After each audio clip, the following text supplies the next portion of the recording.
All right, let's get started. So we're going to be looking at an online website builder slash hosting service called Wix. I'll be using a lot of terminology today that's unique-ish to website building. So if I ever use something that you don't know the meaning of, that I don't explain, go ahead and ask in chat.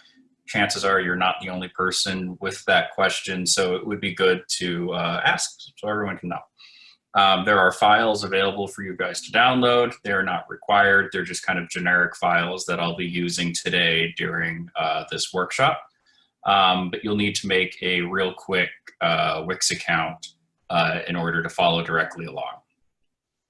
So there's a bunch of different ways to make a website and sell stuff online, which the focus of today will be like a seller's website.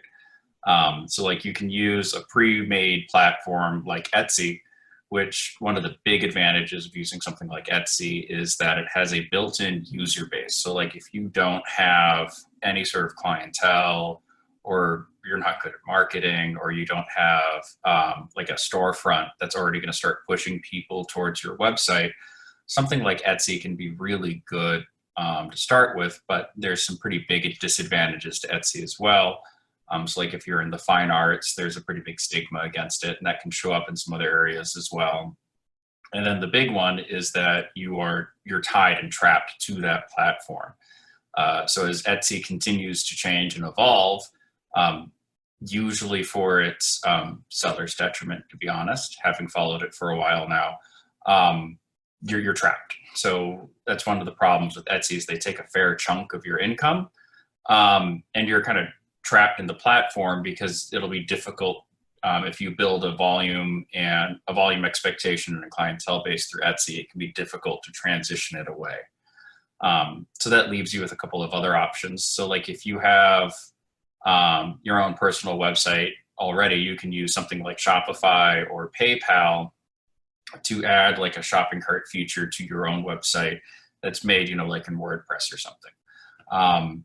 I'm not a fan of either of those options either. PayPal can be pretty bad to its users as well.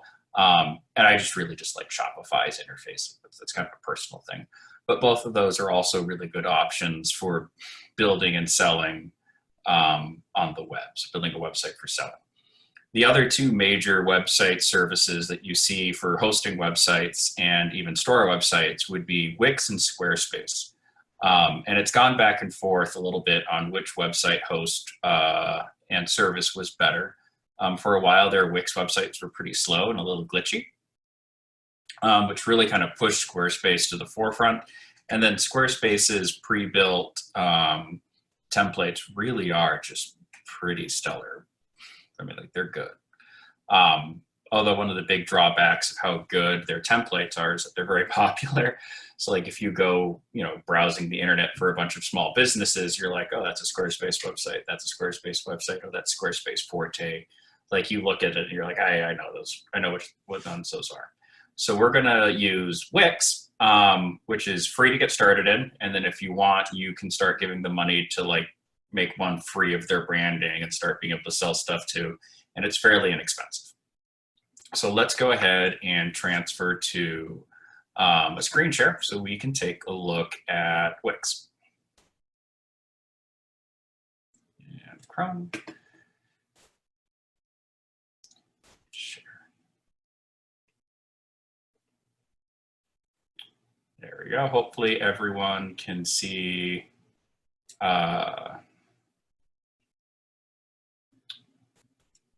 goes. Hopefully everyone can see Wix right here. If you can't, let me know. And again, as we go through, if you have questions, go ahead and post them in either chat. Payment engine for receiving donations.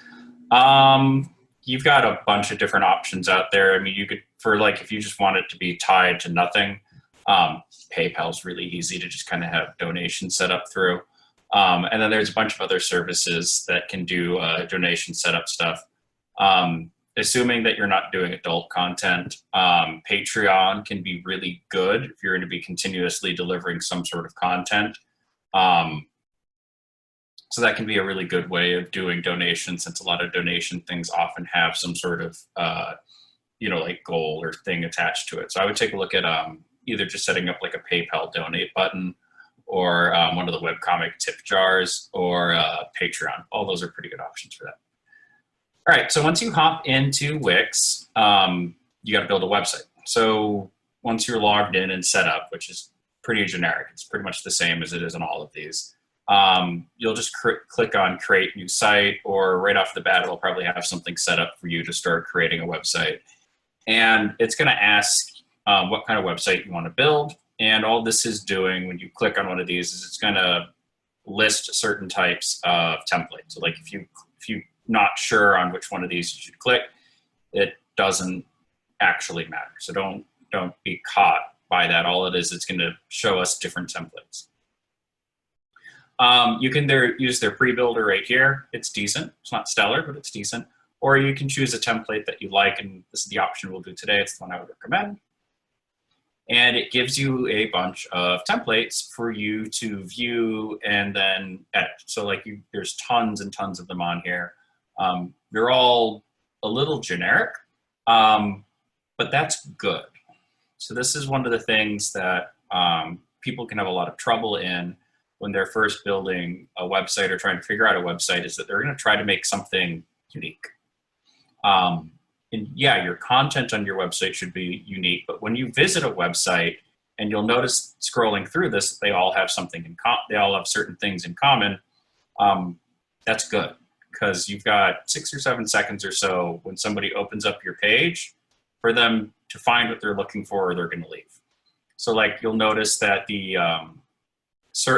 menu bar in all of these is basically the same. So like if we have a logo, it's going to be on the left. And then you'll have your content from importance going from left to right. And then on the right, you'll have contact, login, and shopping cart information. And whether or not we're aware of it or not, we've all been trained to look at websites that way.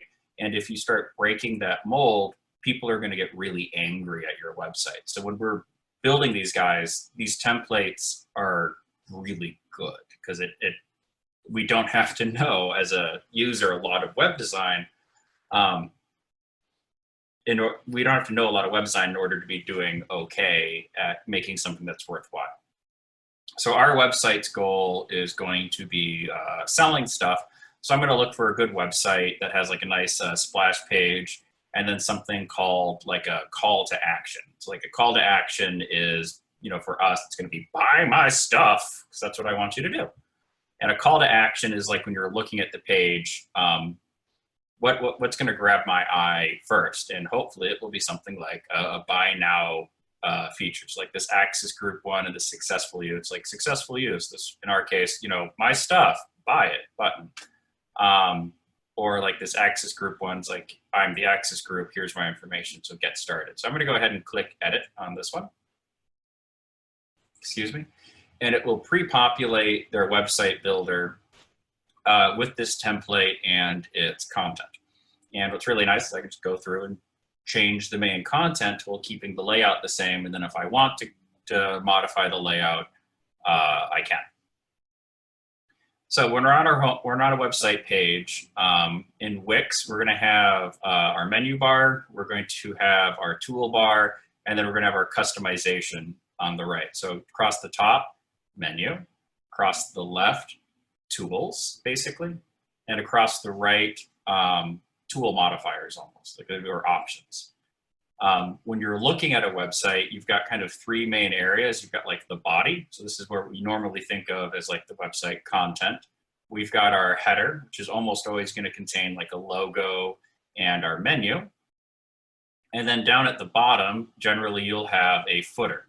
And a footer these days should almost always 100% contain social media and or contact.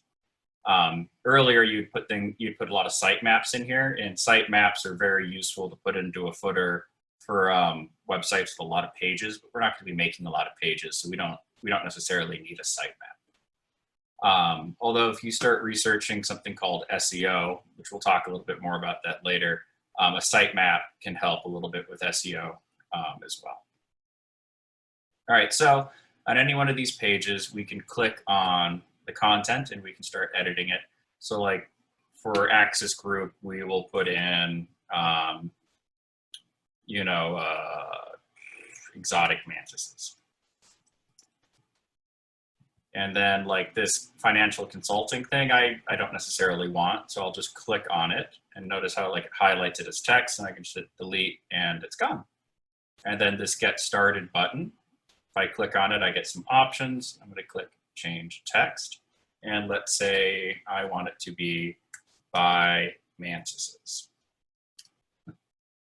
So pretty easy. So like, here's my catch, here's my exotic mantises. My call to action is to buy my stuff.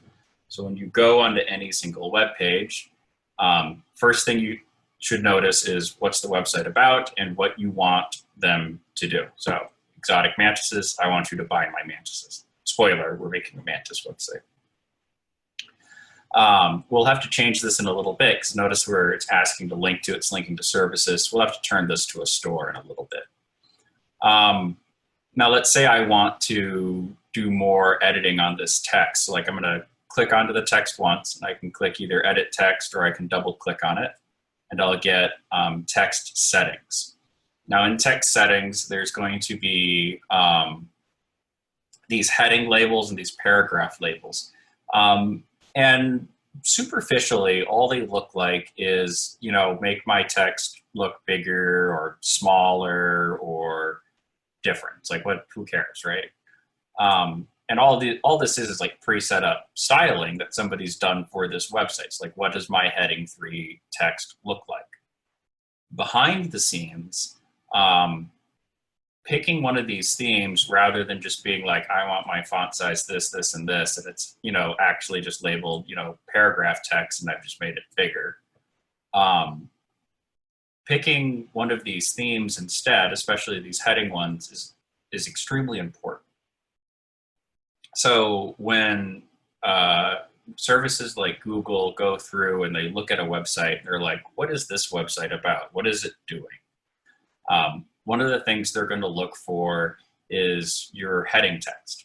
And so like behind the scenes, this is labeled like H3. I don't know a lot of HTML, and so like I'm not going to be able to say it exact, but it's labeled exotic.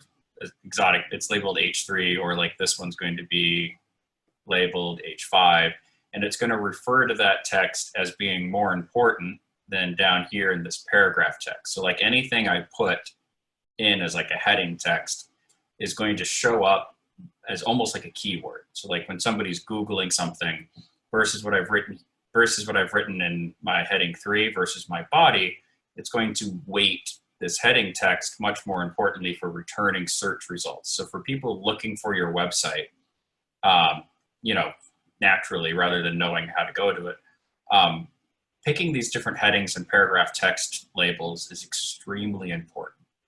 And so is your wording. So keep your wording, you know, terse, don't put in too much information. And then rather than just like putting in like mantises, mantises, mantises, mantises, you know, think of other words that you can also use to describe your website that would show up in searching. So like our services, so like we could put here, you know, exotic insects. And that way, when somebody's Googling, like it'll also come up under exotic insects rather than just mantises. And in my text, you know, I can talk about, you know, we sell whatever, whatever, whatever, whatever. So important. Now, if I want to move this stuff, all I have to do is click and drag it. And when I click and drag stuff to move it, you'll notice that these little pink lines show up. And if you've used any Adobe product with smart guides, you'll be familiar with what these pink lines are for. And all these pink lines are for is helping you line stuff up. So like if I see that pink line appear in the middle, that's telling me it's lined up with the middle of my page. If I push it off to the side, it's telling me that it's lining up with the edge of our team down here. Now, I shouldn't drag over into this no zone because that no zone isn't where website content is going to live. So the stuff to the side of these dotted lines is just where the website's going to stretch and expand based on somebody's web browser and screen size. So I want all of my content to live between these lines. And you'll notice that even up here in this, for my menu stuff, it all lives within those lines. That isn't to say I don't want like my background to change, so I'd like it to expand out because it looks nice. Also looks like black is going to be the wrong color for this, so let's go ahead and change the color. So I can click on a color and be like, let's make you white, and click off, and that looks way better. All right, so let's change the background. So I'm going to double click on the background, and you can see I get a new little type of window. I can switch it to a color. I can make it a video. I can also pick all these kind of pre-made things that they've got in here already, and it's like, yeah, okay, whatever. Or I can click on image, and I can add my own image. So we get to our media browser. And so it's going to start with media from Wix. So this is stuff that will come with your subscription, Shutterstock, and stuff you can pay for. And then Unsplash is going to be a mix of free and things you can pay for. Mostly free, I think. I can also come up to site files, and I can add my own media. So I'm going to click Upload Media. I'm going to click Upload from Computer. And then wherever you've got those files downloaded, that's where you will wander off to. Workshops and mentoring, Wix, resources. You know what, I'm just going to go to General Mantis Pictures, and I'll grab all of those and go ahead and upload those in. And we'll get like a little progress bar down here showing us them all feeding in. How does Wix handle rendering to various device types? So up here in the top left, you notice that there's two different symbols. So we have a computer symbol and a phone symbol. So anything you build in the main builder will get converted based on the template to a small screen version. And you can preview and edit that by clicking into that phone symbol up in the top left. And to answer your question, it does fairly well. It's impressive, like considering like that it's just all automatic. It's just like, wow. So now we have all of our images in here. I'm going to click on this brown one, which is a female boxing mantis. And I'm going to want to change some stuff about it. So right here, it's got like a date and file number for its file name. I want to change this to something that's descriptive of it. So boxing mantis.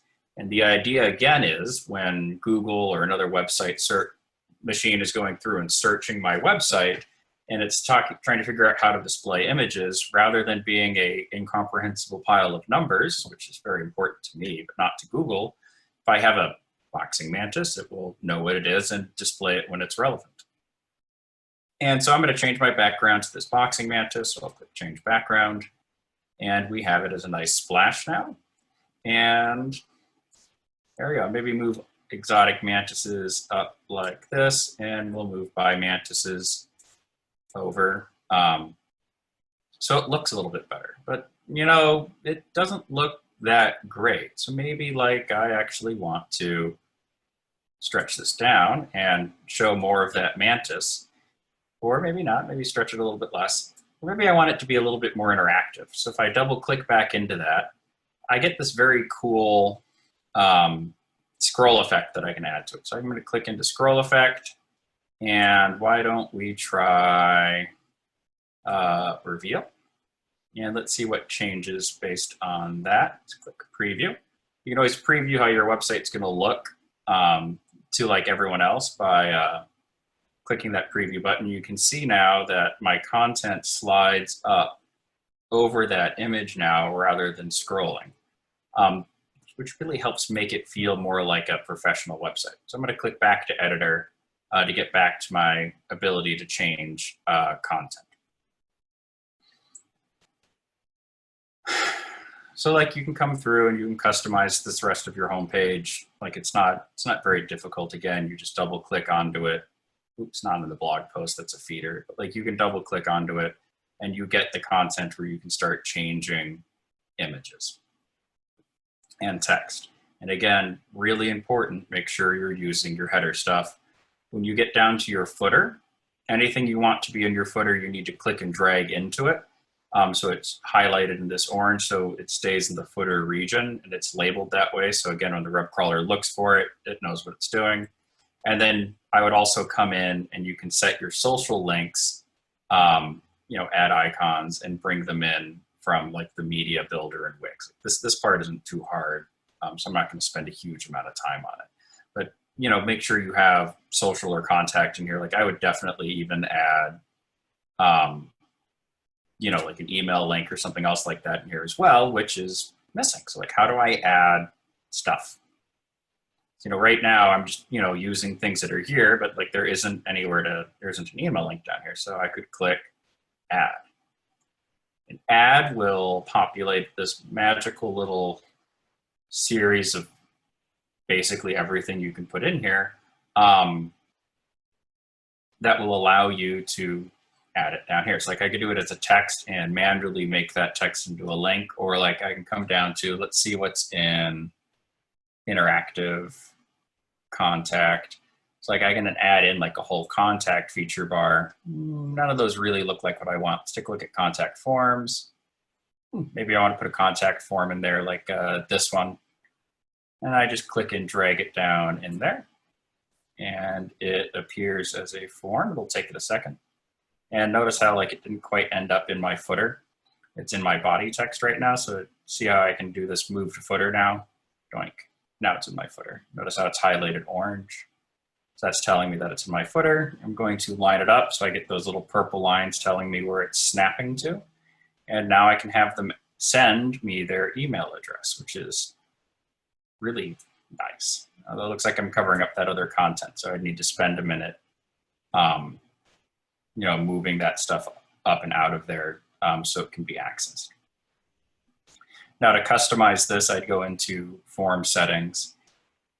So again, you click once on thing, you click once onto it, you go into form settings, and you can start customizing where it's going. So like I don't have any email stuff connected to this yet, but this is where I would tie an email account that this would all dump into. I am not familiar with Drupal, so I don't have good feedback on that one. But WordPress is much more hands-on. You need to know a little bit more about what you're doing. Wix is more of kind of a drag and builder, so you don't have to quite know as much as what you're doing. So let's say I wanted to come through here and modify these settings. I would just double click into the text. So, enter email. If I wanted to change it. And again, less is always more in web design. So keep everything relatively terse or short in phrasing. Now, obviously, this isn't going to be my website. Like, so if I go into preview, I'm not going to have a menu bar that looks like this. It needs to have different content in it. So back to editor. And so I can access my menu content two ways. If I just literally click onto my menu and do manage menu, we'll open up this first one over here. Conversely, like if I don't have this handy, I can just click on menu and pages and I can access my site menu. And what's cool about the little widget app up here that got set up is when I change stuff here, it changes it up there. I can also click into and access these different pages to change them. So like if I want, when I'm ready to make my about page, I can come into my about page and start really digging into and smashing that stuff up. Not like this part's, again, fairly similar to changing the content on your main page. We're not going to get too deep into it. One thing that is important is you'll notice that this one's labeled a home page. And home page is going to be the one that your website URL will point to. And there's some parts to this that I need and want to customize on the back end. So I'm going to click on these little dots. So again, to get to this, I either clicked on my menu itself and I went to manage menu, or I click on this menus and pages thing in my tools section. And I'm going to click on site menu and I'm going to click on the home page and I'm going to click on the dots. And I want to go into settings. So in settings, I want to, label this one my home page, so I don't have to worry about that. And then I want to label this one home, or let's say I wanted not it to label it home. Let's say I wanted to label it mantises or something like that. In this case, home actually makes a lot of sense of home. And then into layouts, do I want this page to have my normal standard header? So like we have that header and footer in here. The answer is yes. Maybe on my checkout page, I would do no header or footer because I don't really want people leaving my checkout page. Permissions, so like let's say I was building a private website, I could put in, this is where I can add in required passwords or members only. So like this would make a splash page where it asks me to enter in a password. This can be very useful, like if you're a wedding photographer and they need to be able to access just their photos and you want to give it to everyone else. And then SEO. So SEO is neat because this is going to allow you to control how your website appears in a Google search result. So like, what's the homepage title and search result? So, you know, actually, why don't I just put in exotic mantises, and that way you can see right here the preview for what it looks like on Google. Instead of saying homepage, it says exotic mantises. It's much more descriptive. It's easier to parse that information.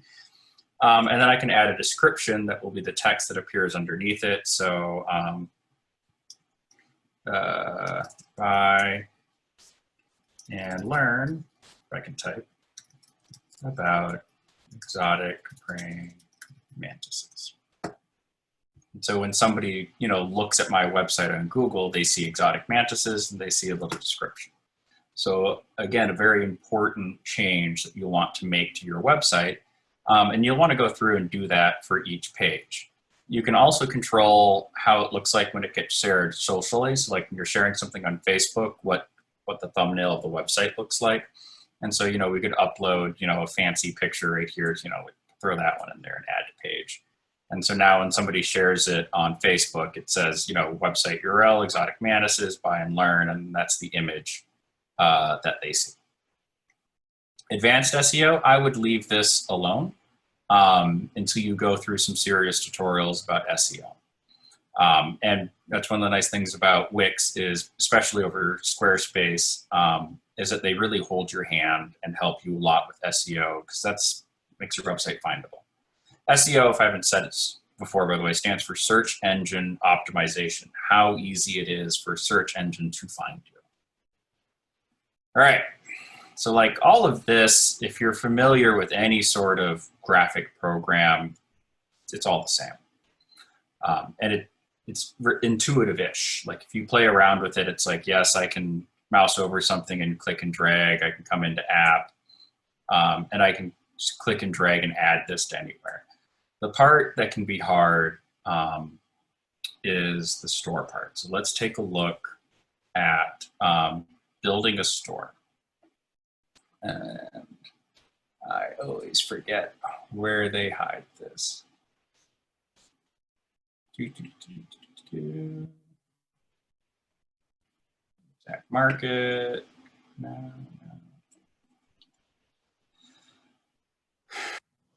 Menus and pages. Add page. Why do I always have such a hard time remembering where they hide this? There it is. All right, so we're click on the plus sign and we're gonna go down to store, which this is, as you can tell, I never remember where this is. And we're gonna click add to site. Boink. And it'll take it a hot minute. It's like doing some back-end stuff to make the store make sense. And then it's going to, oh, something went wrong. Okay. Get started. I wonder if it doesn't like that I'm streaming this. I'm gonna reload this guy real quick. Give me a second.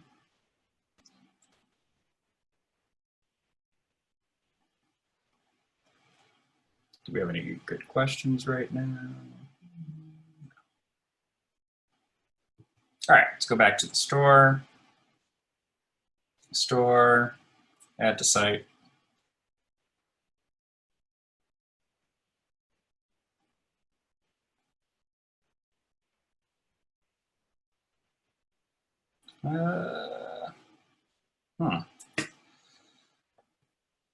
Let me try making a new website real quick and see if that one will let me make a store without issue. I'm wondering if it's the streaming is our problem, because I could see Wix trying to block it because I'm streaming, and they could see it as like a security issue. All right, come over to add, we'll go down to store, add to site.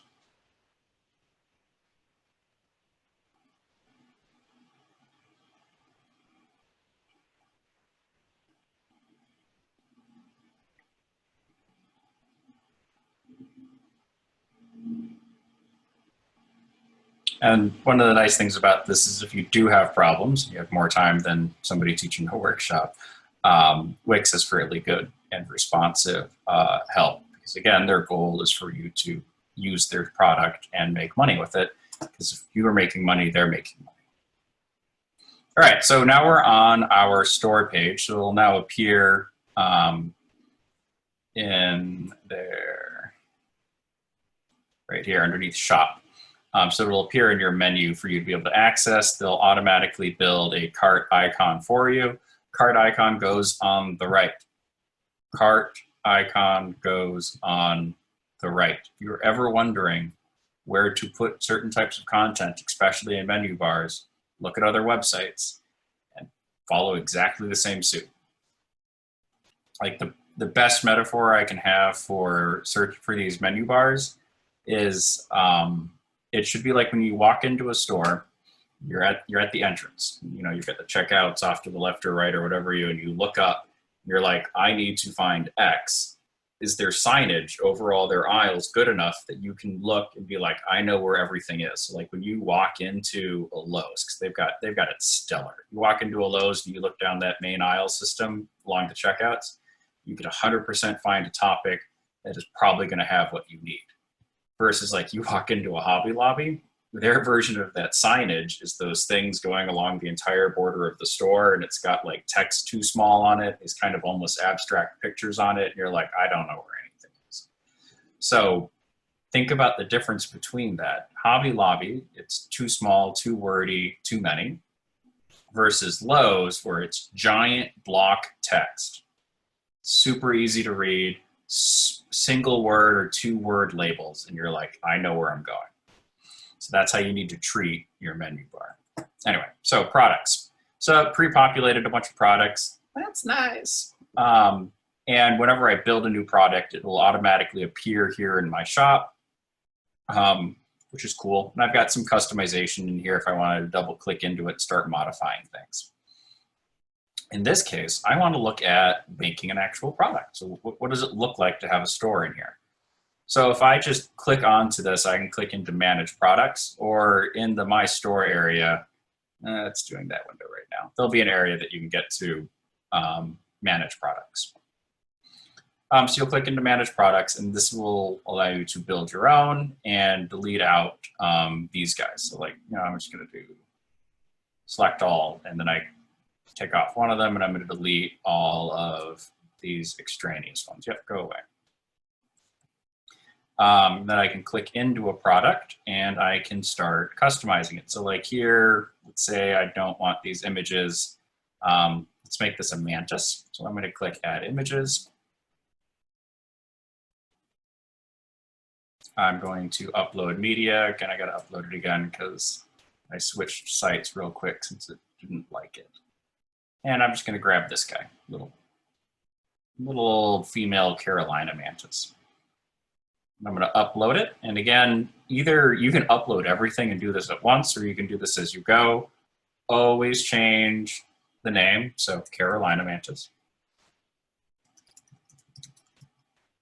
And if I want, I can even add in some tags. And oh, look at that. Grasshopper's wrong and plant stem's wrong, but it looked at my picture and was just like, what is you? So, you know, I would edit tags and I would leave those in there, why not? And do like Carolina mantis and mantis. And so it adds keywords that, again, Google will look at and be like, what is you? And it's like, oh, I know what you are.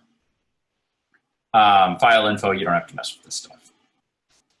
So again, label, and then if you want, add tags, makes your stuff easier for everything to find. All right, double click on Carolina Mantis to add to page. If I wanted to, I could add more. I don't need to in this case. Name, again, pretty self-explanatory, Carolina Mantis. Ribbons, like if I wanted to add like a label to it, I could say like now in stock or new in stock or something like that. And then I can put in, you know, however much money it is. Carolina Mantis is cheap. They go for like $8. Point. And I can put in a fancy pants description. So if we look at all that text I gave you guys in that file, open my text up, we can start looking at how and why, I mean, what text you'll add. So if you open up website copy notes, it'll have information about what you'd want to put in there. So like general listing information, copy that text and paste it right on in there. Point. I am a Carolina Mantis. Scientific name, if we wanted to, is listed in the same document, and it describes how it would be shipped. In this case, I'm actually going to leave these blank, and you'll see why in a second. Product information. So this is where you'll enter in anything that you need to really have them care about or look at. Refund and return policy and shipping information. So like in our case, we do actually have shipping information we want to put in there. So I'm just going to copy my shipping information from that other guy, flat rate, so on. Return and refund policy. We're going to make this our live arrival guarantee. So, you know, if you're shipping a live bug, you want it to arrive alive. So I'm going to go ahead and copy that over. So if your mantises die within, ooh, here's a typo in there, 2 days. Okay. And what I'm doing right now is I'm putting in all of the generic information, because what I'm going to do is I'm just going to delete this one going, you know, if we had more time, we'd add all this stuff in there. What I'm going to do is I'm going to set this one up as a template. So, you know, I've got 40 mantises to add, so I'm just going to add in all the stuff that isn't going to change each time, and then I can duplicate it 40 times and go through and change them so I'm doing less work on it. Color is not an option, so I'm going to delete you out, remove option. But I am going to add, I'm going to click Add Options. So we'll say individual or ooth. And ooth, by the way, is a mantis egg. So choices for this option. So we'll put in individual, comma, because that's how it's going to take a look at it. And then I'm going to type in ootheca, kind of a weird word, and click Add. And then I'm going to click Manage Pricing and Inventory for my variants. And it will give me the option to change the price. Now here's something that can be a little confusing. We set the price on this earlier at $8. So it's already $8 for the individual. So I'm not actually going to put in anything right here. But for the ootheca, let's just double it. Say it costs twice as much to buy an egg sack. So I'll just put in 8 again. You can see that the price goes up to 16. And then I can click Apply. This is also, like if we go back into Manage Pricing variants. Oops. Right here. This is also where we can add in weight for shipping. I usually like to do flat rate shipping rather than doing weight, but that, however you do that is up to you. This is also where you can turn on track inventory and you can enter in how many of whatever you've got. So let's say I've got 6 egg sacks and I don't know, 20 individuals. And that makes it so people can't buy stuff off your website if you're actually out. It's like it tracks it for you. So it can be a nice way to help you track inventory. And then you can also turn visibility on and off. Say like, you know, temporarily you're not offering egg sacks anymore. You can turn that off without deleting it. So you can always bring it back later. So then you would click Save, and we'll come back to that in a second. When we have our first product, we can click on it and we can view it, and gives you an idea of like what it's like. We can also, if we want, add it to a collection. So in this case, you would put it in mantises. So like if we're building a full mantis website, we would also have like feeder insects, and we would also have like supplies. And by putting it into certain ones of these categories later on our store page, we can have it sort things by that category, which is a really useful way for people to navigate your website. You can also start building tax groups, more on that in a minute. And then if you have like a separate fulfiller, which is fairly advanced, you can have it send a notification off to somebody to say that they're going to have to fulfill the order rather than you. Like it's you know, for most individuals, that one's not going to be relevant. All right, so we need to set up shipping. So how do we set up our shipping? So let's go back into main menu. And so we've got all of our stuff over here, and we need to go to dashboard.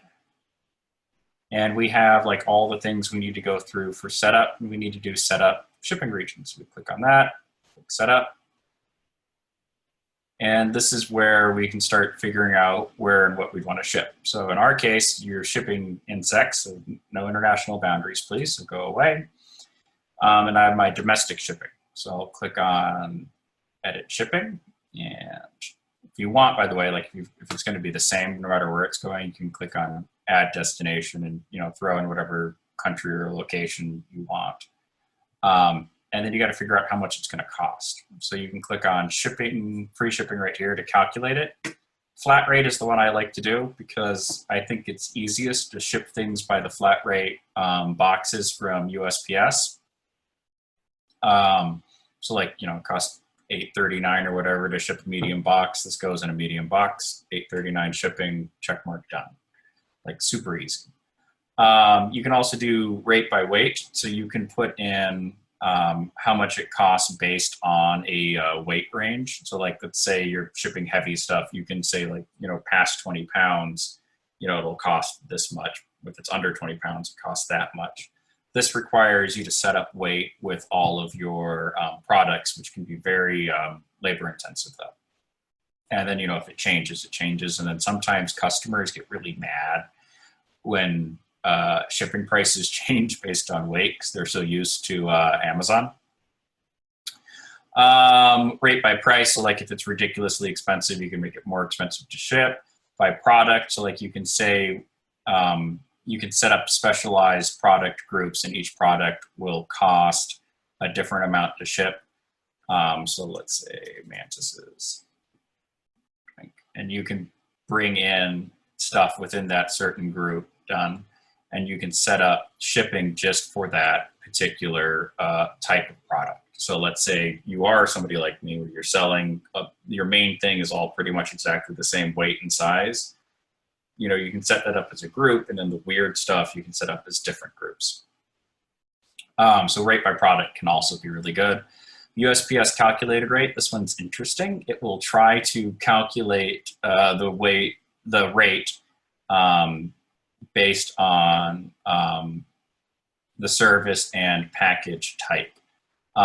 It's a little clunky to set up, but it can also be a really good option. It's very similar to using the flat rate and can be very useful if you have a large array of different products that are going to be shipped very differently. So this can be a great option for like a large array of different ways of shipping products.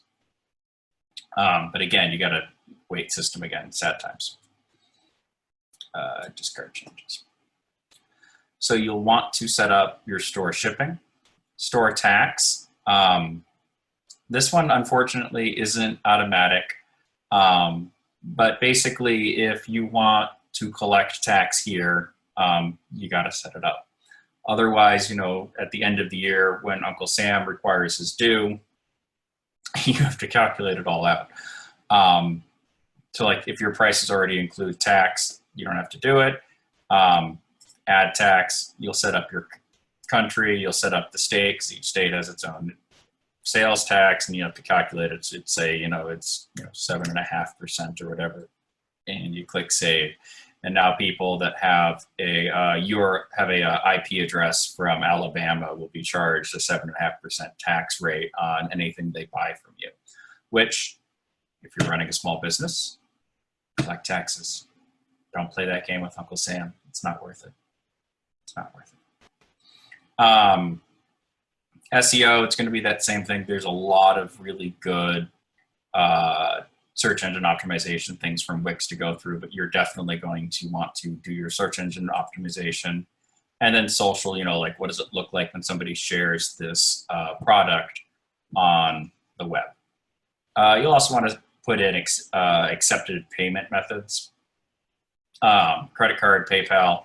And then a really interesting one is if you are a business setting up a store and you're not already tied to like Square Reader or something, you can set up Wix as a point of sale. So like it tracks inventory between both your in-person store and your online store, which can be pretty cool. PayPal, like I love and hate PayPal, but they screw enough people over that I'm not going to recommend it unless you're already set up with it. And then credit cards. Keep in mind that you'll want to look up the credit card rates that they're using, because you know when it costs money to use a credit card. And you'll go into Connect Me and you'll enter in all your financial information, which, you know, I'm not going to do. All right, click out of this.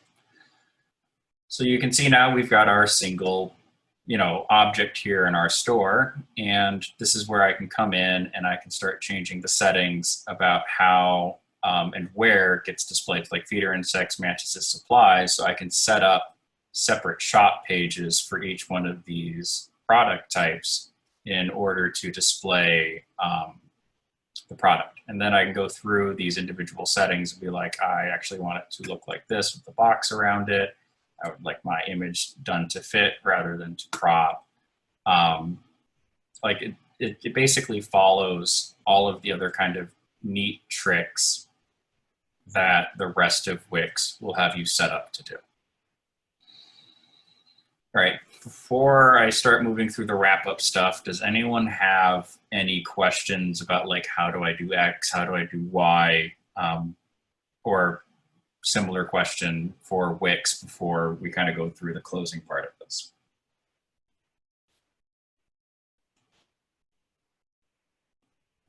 And again, like I'm just hitting like some real basic, like this is how you get into stuff, and then that hard part, which is the store. In part because, again, they bury it like under the plus add and store. It's like I never remember what that is. All right, so let's look at some other cool features that are built into Wix. So let's say I want to add stuff into my About page. So again, to get to my About page, I can click into here and go to Manage Menu, or I can click on this first option right here, Menus and Pages. And I will go to Site Menu. I will go to About Page. And I wouldn't actually put the About page next to the home page. I'd probably put the About page down there. And I would actually probably delete out Contact, because I'm going to put my contact in my About page. All right, so I click on About page to make it active, and this is where I can start filling in content. Like I don't like any of this content. So I'm just going to click on it, delete, buy, and buy. There we go. So About page, there should be some sort of picture that, you know, tells something about you, the owner or the store. There should be text about you, and then there should be contact information, and often, you know, a way for you to gather their contact information. So for a lot of websites, your number one goal is actually to get their contact information, and that's why when you go to some really obnoxious websites, they'll be like, sign up for our email list, because that's their goal. They want your email.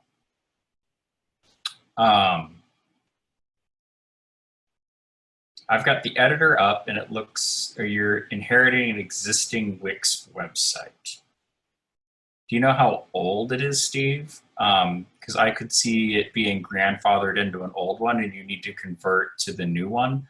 But it's been this setup for quite a long time. That might be a good one to like down here in the bottom right, there's the Wix chat. I would straight up Wix chat those guys, and they'll probably walk you through, my guess would be a conversion process. So like this part of my website should look a lot different than yours, Steve, but like you should have your tool buttons, your menu, and your options over here. All right.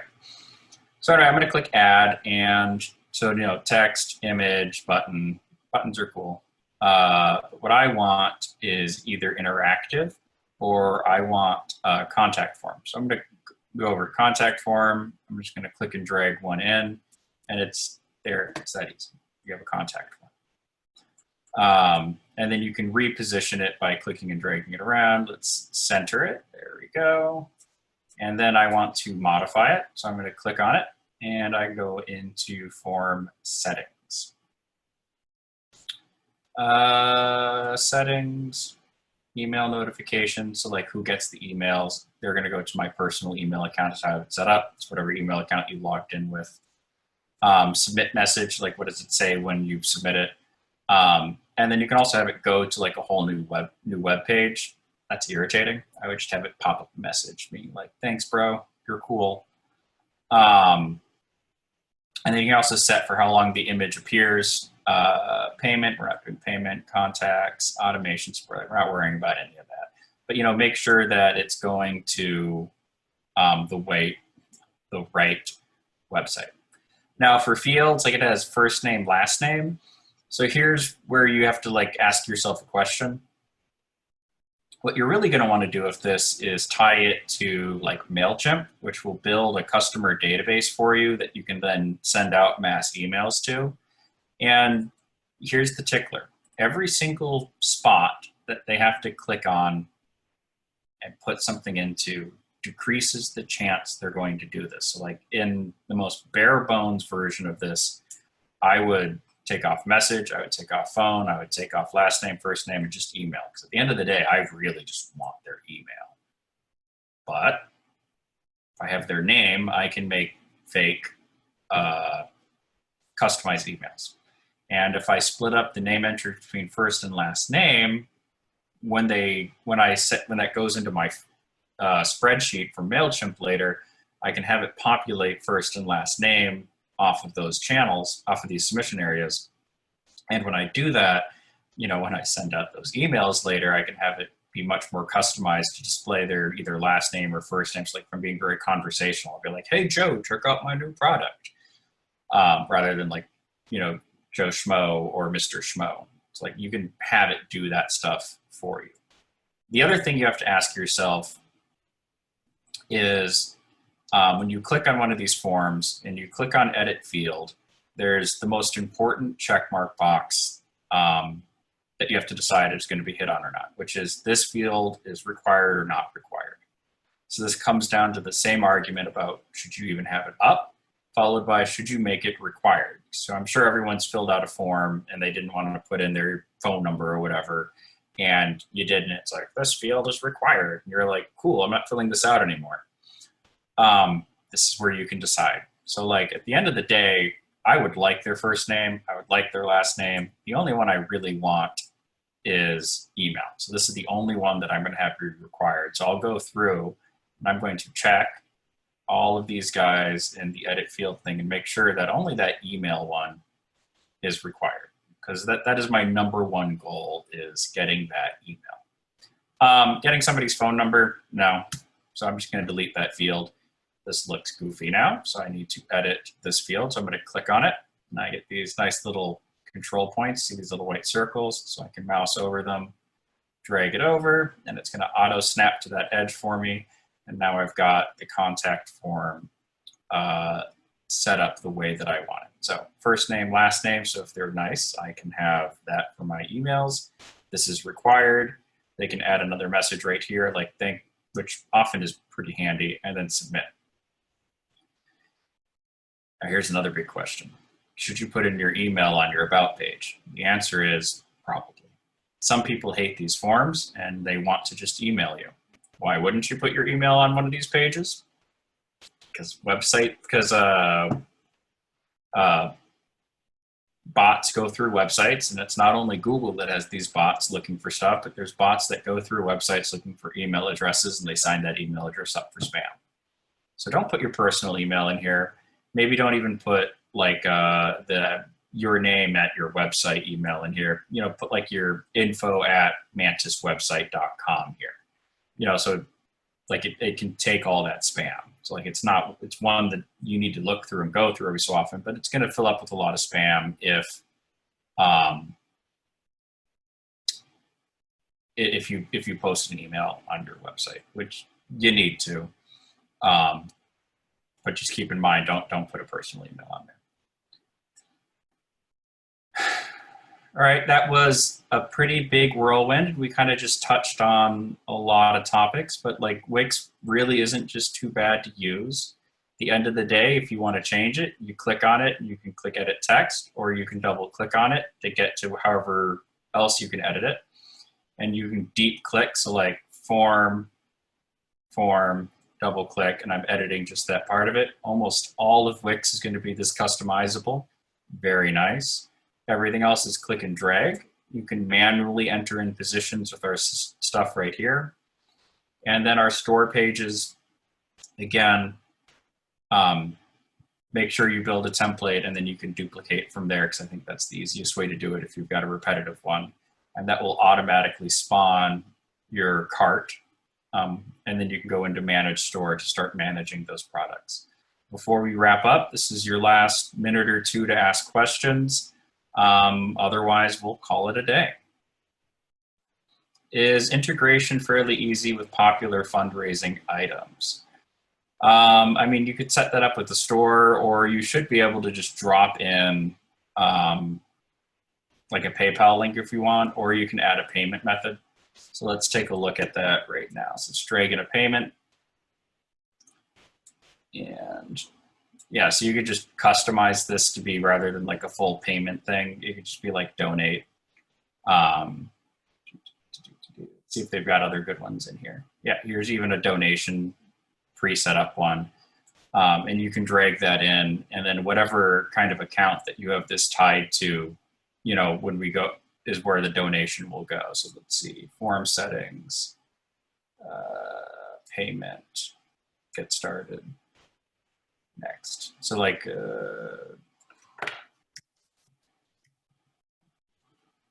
yeah, like anyone gets $50 donations.